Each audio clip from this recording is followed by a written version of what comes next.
Lee Davis and Gwilym Roberts are the two IPs in a pod, and you are listening to a podcast on intellectual property brought to you by the Chartered Institute of Patent Attorneys.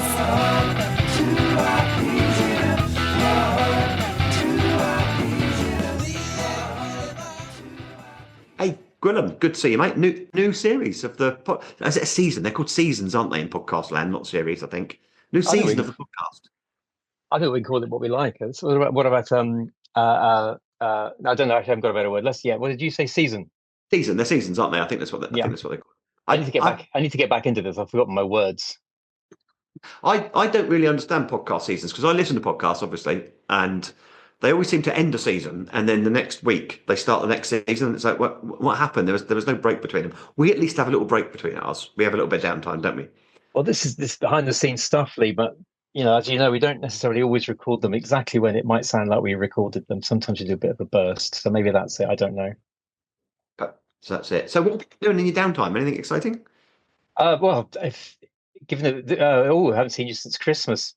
Kind of. You haven't seen me since Christmas. Yes, that's right. That's because this is the one that's going out now. Because by the magic of time shifting. So, how was your Christmas? I have a really, really manic Christmas, as you know, because I've got far too many children and, by extension, far too many grandchildren. In fact, as we speak, I'm waiting for grandchild number 7. How exciting is that? Who is That's 8 days exciting. late? 8 days late. Yeah, due last week. Excellent. We have another podcast going out after this one where the baby is further out, so people can have to get their heads around that. Did I mention it last time? Did I do that? You did. This is so complicated.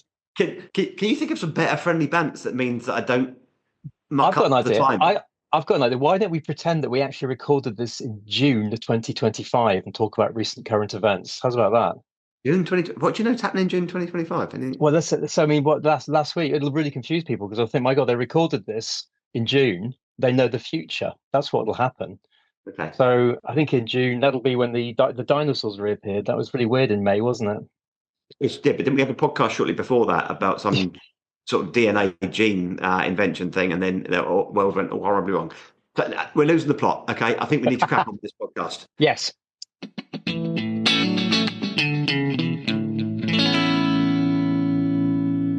So, exciting one today because it's the start of our new Earthshot nominations for 2025, and really, really delighted to have on one of our nominees. So, Ray, have I got your surname right? Ray Naughton, is that right, Ray? Ray Naughton, that's right. Ray Naughton.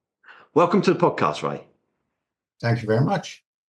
It's Gwilym and I get really excited when we have bona fide inventors on, but also inventors that are doing stuff that benefits the planet. And that there can be no sort of example of the way the IP system serves the world, really, in terms of protecting inventions that are there for the betterment of us all, can there? So lovely to have you on. Super that you're one of the 2025 Earthshot nominees. Little ways out, aren't we? Because we won't find out until towards the end of this year how you've done. So so I think all we can say at the moment is good luck. Good luck with all of that. Thanks again.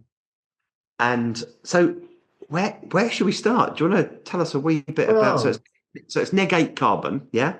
NEG8? Yes. The name of the company is NEG8 Carbon, and we started actually about 11 years ago in Trinity College in Dublin, and we started off as a research project that went on for about 7 years, looking at all aspects of carbon capture technology, and going down through many rabbit holes and learning an awful lot about the subject along. Sure, yeah. And finally, in 2021, we spun out of Trinity and we established ourselves in Waterford in the south of Ireland. It's a town in the southeast of Ireland. And we set up our labs there and recruited our scientists and engineers. And we've been busy since then developing our carbon capture technology, because what we do is we capture CO2 from the air. And that actually is the subject of our patents that have helped us get nominated for the Earthshot Prize. So we're very pleased about that. So before Gwilym gets into the techie pattern stuff, and I know he'll have done a little bit of research, and I know he'll want to. So I'm not the IP specialist on the podcast, Ray. So I get to ask the questions that perhaps aren't sort of directly IP related. Yeah. Perhaps like have more of a social conscience. So if I understand this right, it's about grabbing carbon from the air. Yeah. And wouldn't a cynic say that that's just an easy way out for like fossil fuel companies to keep doing what they do because it's all right because we can just grab it from the air? Or is that an unfair question?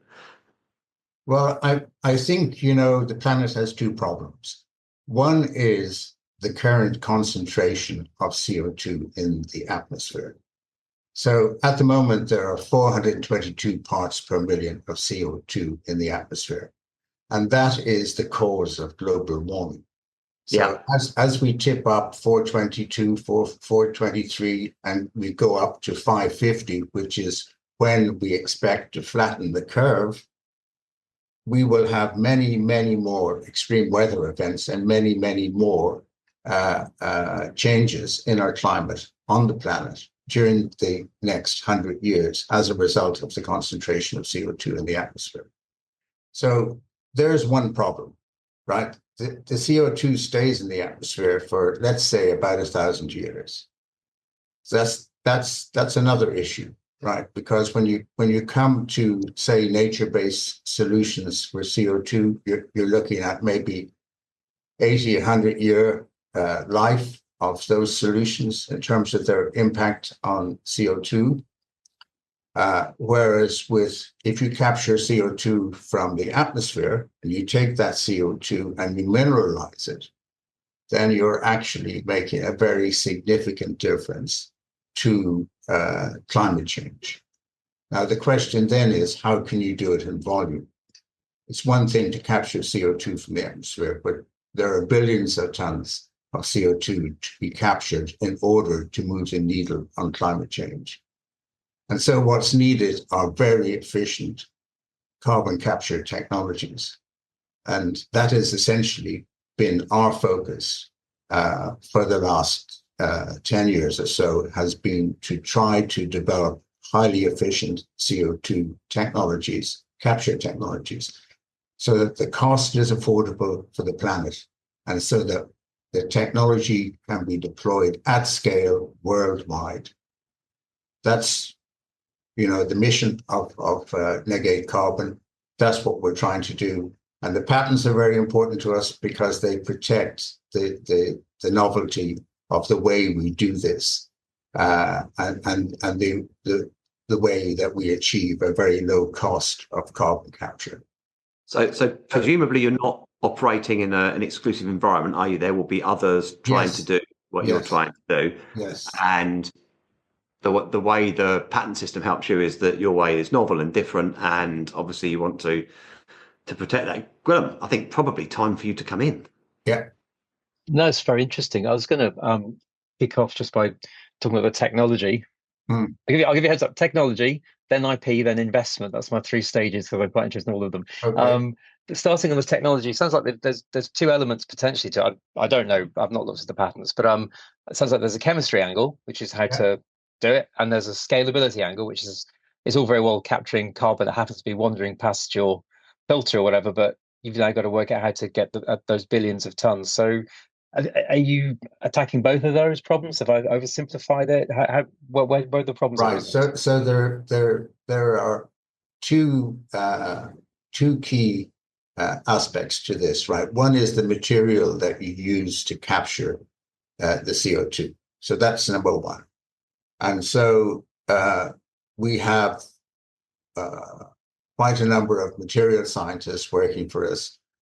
And our objective is to identify the best materials to capture CO2 and to modify them for use in our process.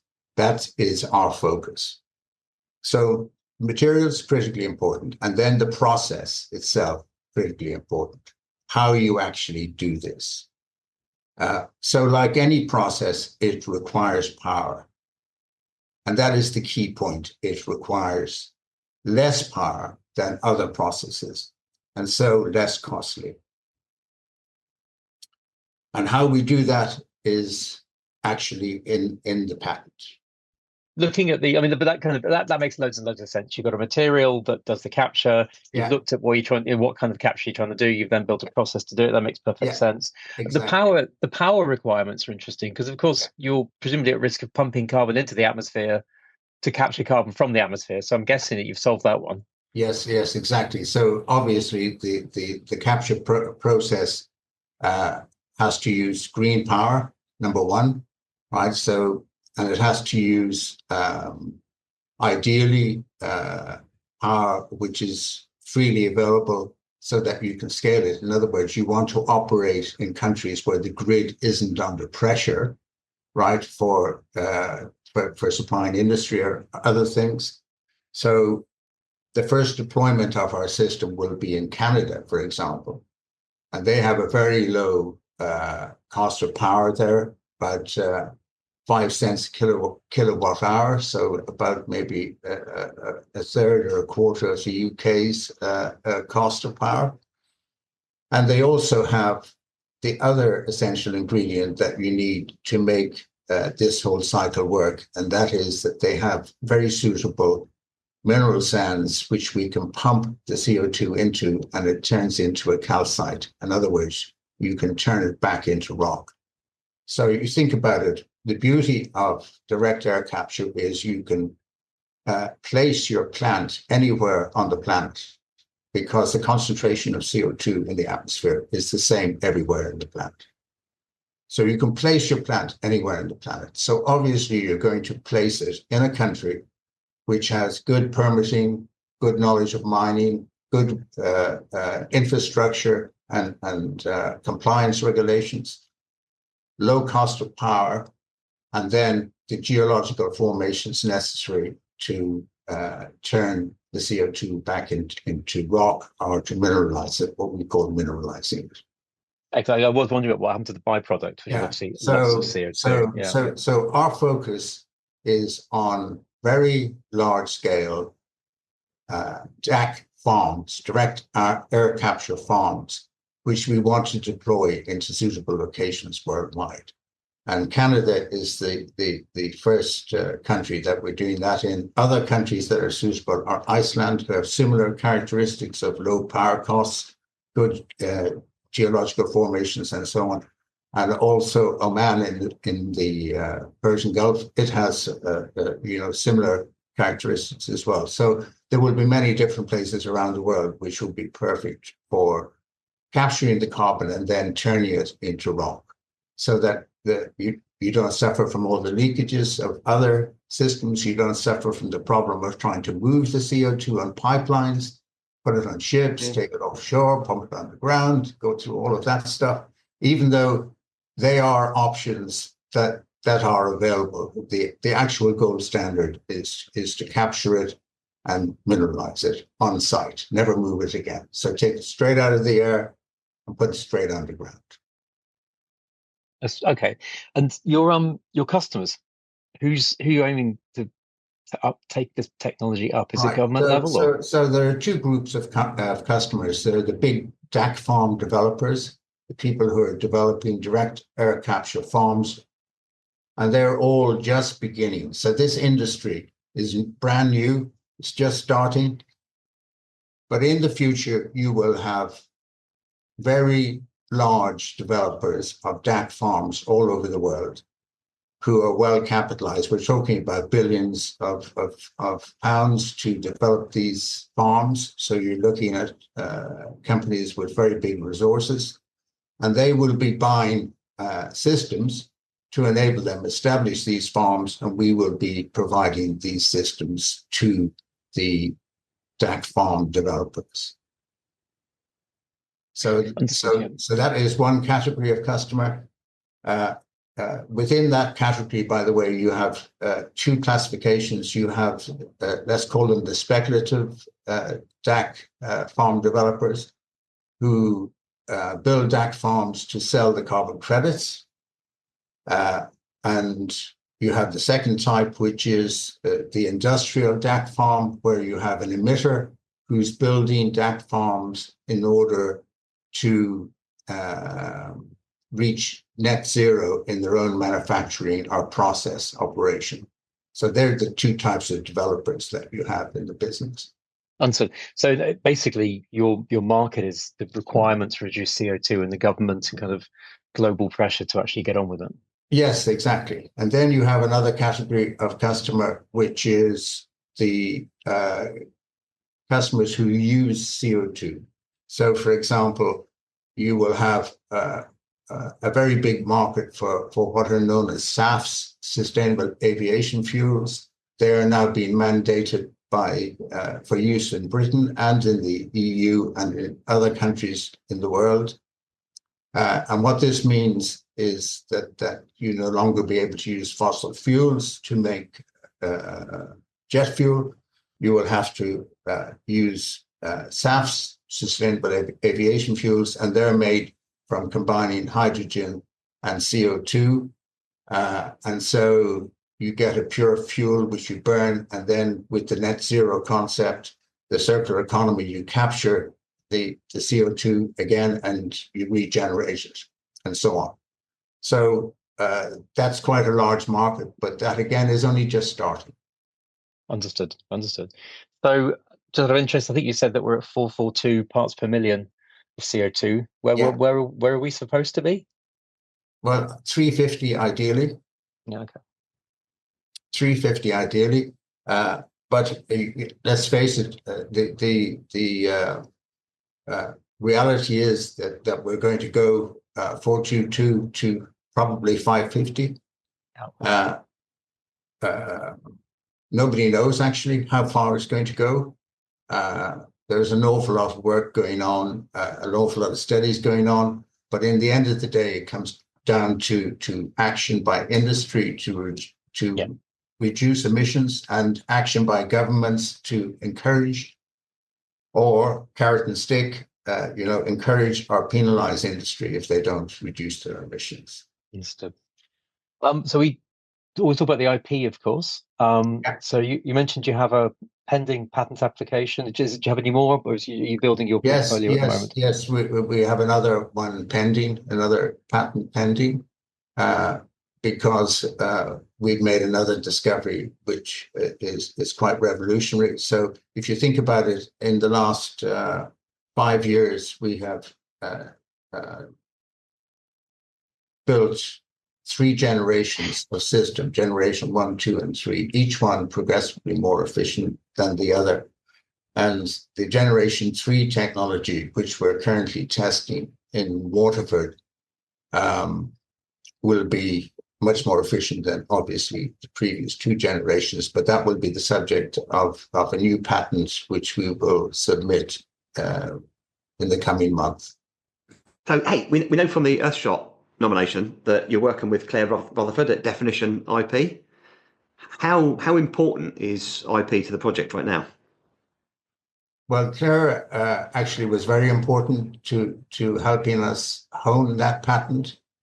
She put a lot of work into it, and it is crucial to the future protection of the intellectual property of the business and gives us a unique position in the marketplace.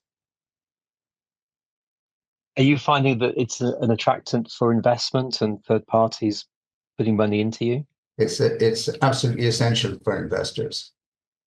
You're right, particularly in a highly competitive space like this. As much as you're able to share, we always love to kind of hear about the funding side, because it's the reality of the IP system. It's not just having an idea; it's bringing it to market, and that involves a lot of people and a lot of investment. How's that gone? How have you played it? Yeah, well, so far, all of the investors are private investors, people, friends of mine, people who are concerned about climate change, people who want to make a difference with their investments, and their what we call impact investors. And so far, they're the people behind the company. We are talking to a couple of trade investors, and we're, of course, talking to the big funds as well. And we continue that dialogue which is going on at the present time. It sounds like you've got proof of concept, so you can, that this is a going concern. This is something that really works. Correct.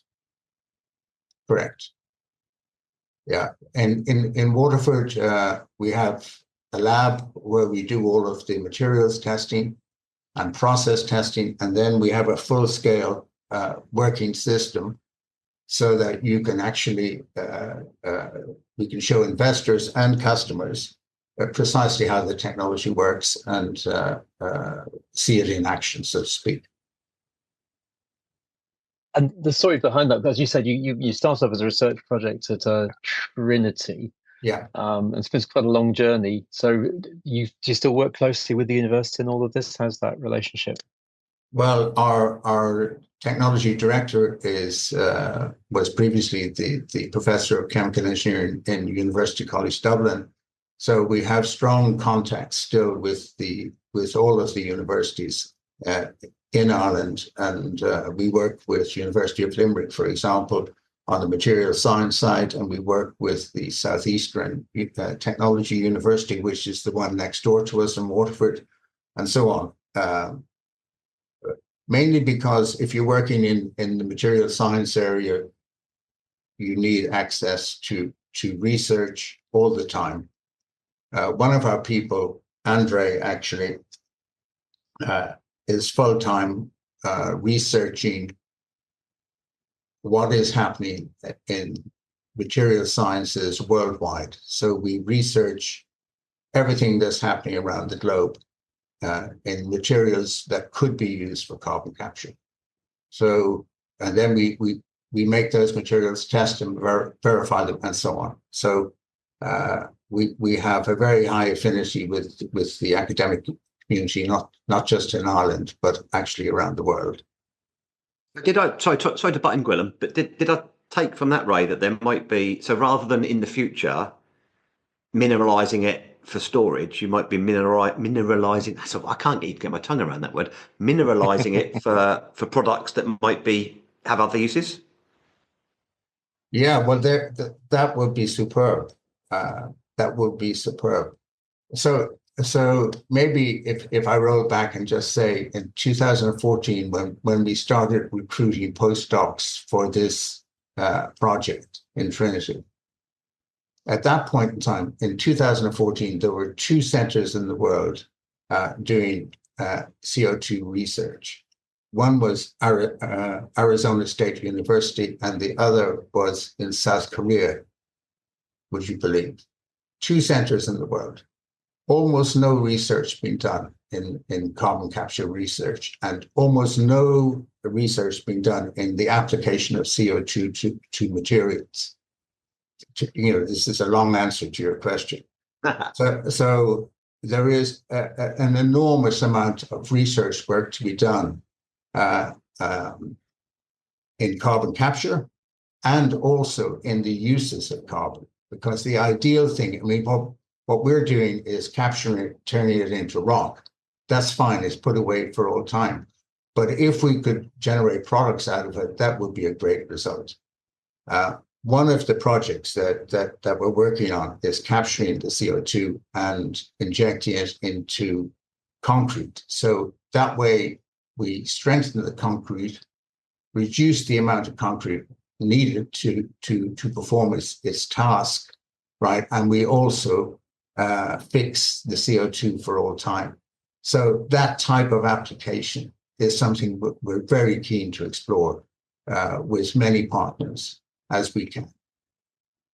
And I guess the sort of like the where my mind was going was, is there a sort of market in industrial diamonds or anything like that? Could you ever get to the stage where you're making something that advanced, or is that just too far away?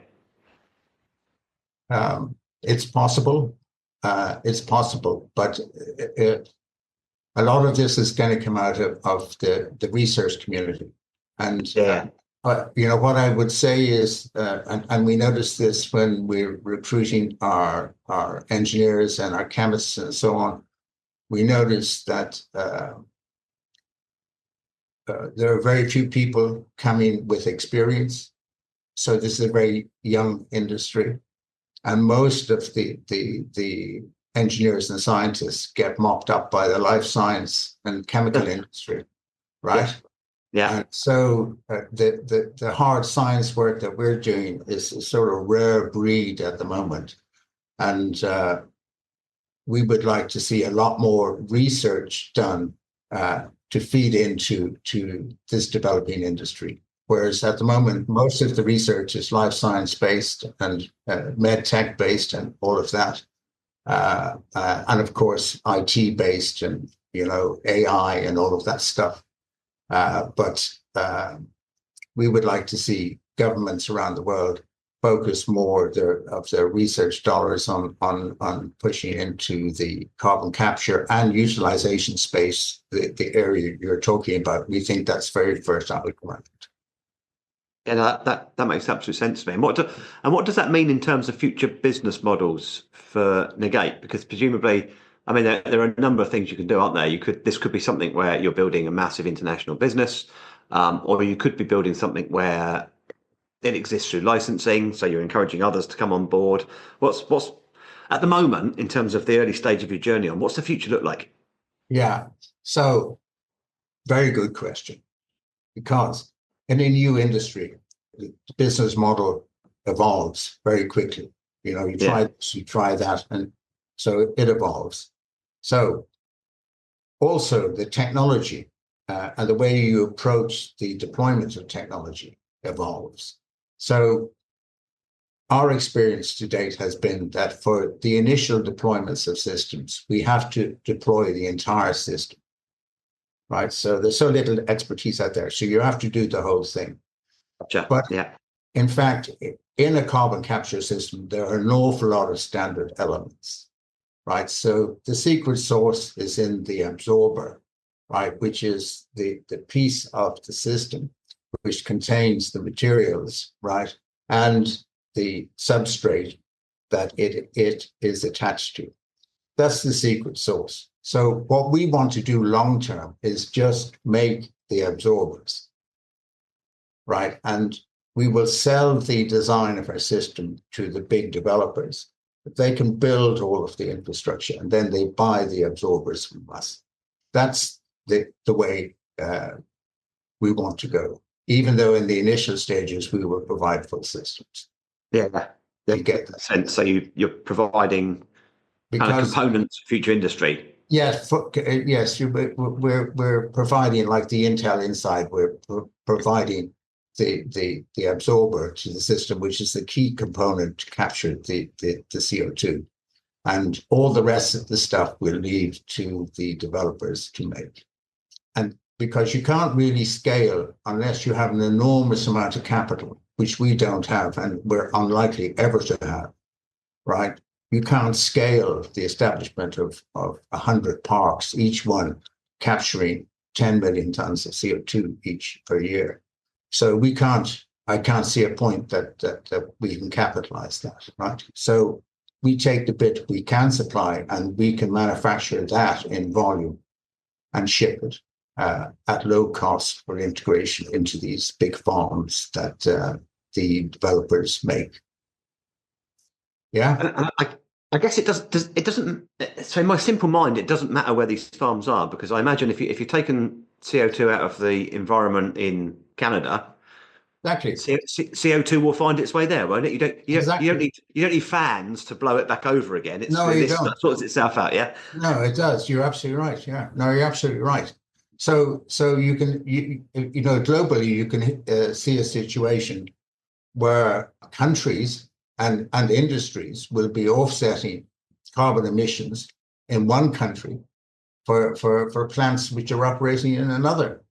And the reason why they will do that is because the other country is much more suitable for carbon capture and mineralization, for example.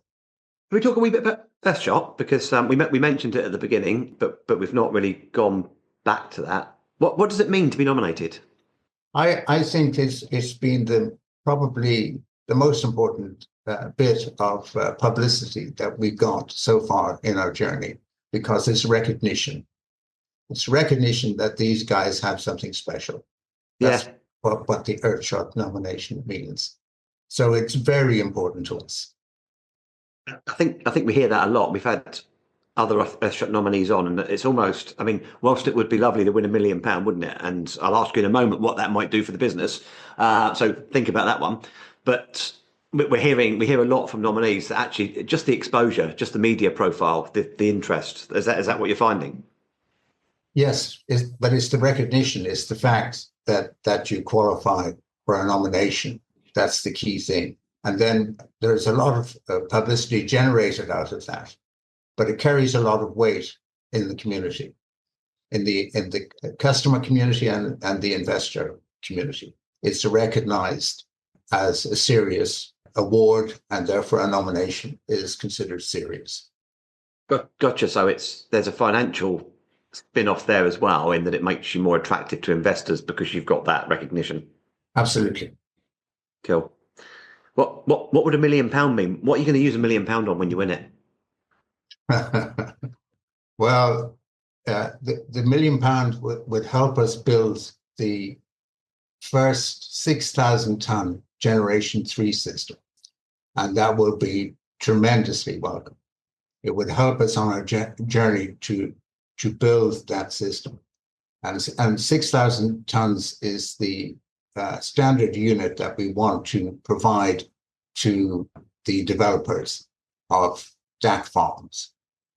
So up until now, most of the carbon capture systems are operating in hundreds of tons. We want to have a standard deployment block, so to speak, like Lego, of 6,000 tons, and then you can compilate as many of these. So help me understand that in my simple brain. Lego works for me, actually. I understand Lego. You link stuff together. Yeah. But yeah. What does 6,000 tons mean? Is that a kind of overtime capacity? That's the annual capture rate. Gotcha. of the module, right? So a single unit's taking 6,000 ton of CO2 out of the atmosphere in a year. Exactly. Got it. Yeah. And then that scale out. Yeah, and then the key thing you have to achieve is a cost per ton capture of around somewhere between 100 and 200 euros a ton. There's the magic number that will enable the widespread adoption, direct air capture of carbon around the world. And at the moment, we can capture CO2 with the Generation 3 system at about 165 euros a ton. And if you have waste heat, which is a huge bonus, if you have waste heat, you can get that down to around 100 euros a ton, maybe a little under that. And now you're talking serious opportunities for the developers. So I think that brings us to the end, Gwilym, unless you've got a little closer question for us. I do. My closers are always quite silly, though. So let me just explain it to Ray, though, first. So Gwilym will ask me, and then he'll ask you, Ray, and then he won't realise this, but I'm going to then spring the question back on him. What Lee doesn't realise is that I already know my answer and built the question around having a good answer to it, and I'm sure Lee's never done that to me. I've never done that to you, mate. I've never done that to you, obviously. Yeah. So Ray, this concept obviously started through a university research project, and it's leading to something fantastic and world-changing, hopefully, as well. Lee, you've got multiple degrees, as I recall, so you've studied lots. What legacy do you see? Not in anything useful, Gwilym. I was going to say, what legacy do you see from your studies that you'd point to? Oh no, so I already have my legacy, and sorry, I'm going to be a little bit serious for a moment because I'm quite proud of my legacy. So my degrees, multiple degrees, as you know, are in education, educational theory, educational leadership. And I was only reading something the other day. So I introduced, largely for teachers in further education, qualified teacher status. And that was as a result of my second master's. So my second master's was on teacher professional identity. And one of the outcomes of that was qualified teacher learning and skills status for teachers in further education and trainers in the workplace and the like. So yeah, have my legacy. No one will ever remember it's me, but I do. So yeah, how about that? A serious answer, Gwilym. God, I'm regretting asking this question now when I get to my answer. But anyway, and Ray, I mean, NEG8 is a huge legacy. Anything else you kind of look back on through your studies and through your work and research that you're proud of? Or is this the thing that you really point to, something that you want to kind of think about as you go forwards? Yeah. This the thing that drives the passion and the commitment to make something happen is the belief that science can make a difference to climate change. That collectively we can get together and we can actually make a difference. And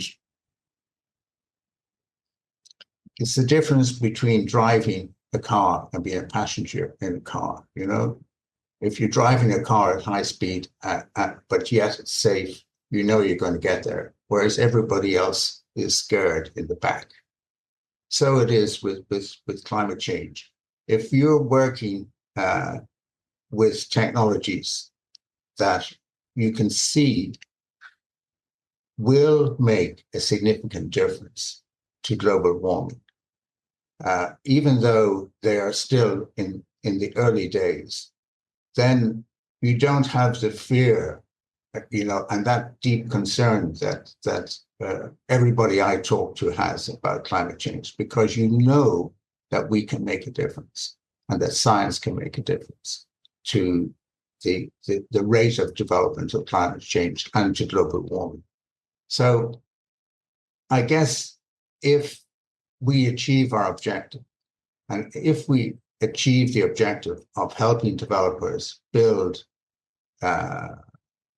enormous DAC farms who in the end capture billions of tons of CO2 and put it underground for all time, then I'll be a happy man and say, okay, there's a legacy, there's an achievement that was worth doing. Lee, before you say anything, we can either go to my really puerile answer or we can stop about now. No, there's no way you're getting away with it, because I know this question came from knowing what you did, I can't see how you're ever going to have changed the world, mate. So what's your legacy? Well, obviously, Lee, you've had a massive impact on the national education system, and hopefully set an example globally. And Ray, you're literally trying to make climate change go away and bring us back to where we should be.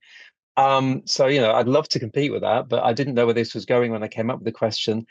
And I was going to point to my stint as head of publicity for my college homebrew society, which I think also at the time was very impactful. A lot of people really enjoyed it. Beer wasn't great, I'm not going to lie, but good events. But we can cut that bit, I think, and just stick on the no. improving the world. I think that stays in. I really regret that. No. So Ray, thank you so much for coming on. Sorry that you had to suffer my learned colleagues' rubbish attempt at a closer question. On the next podcast, it will go back to me doing them, Gwilym, I think. Okay. Thanks again, Ray, for coming on. Gwilym, thanks again for hosting with me. Just a little shout out to our listeners. Obviously, we say this every time, but if you can leave us a little review on whichever platform you listen to the podcast on, that'd be great, because it helps other people find us. And Gwilym, I'll see you on the next one. Looking forward to it.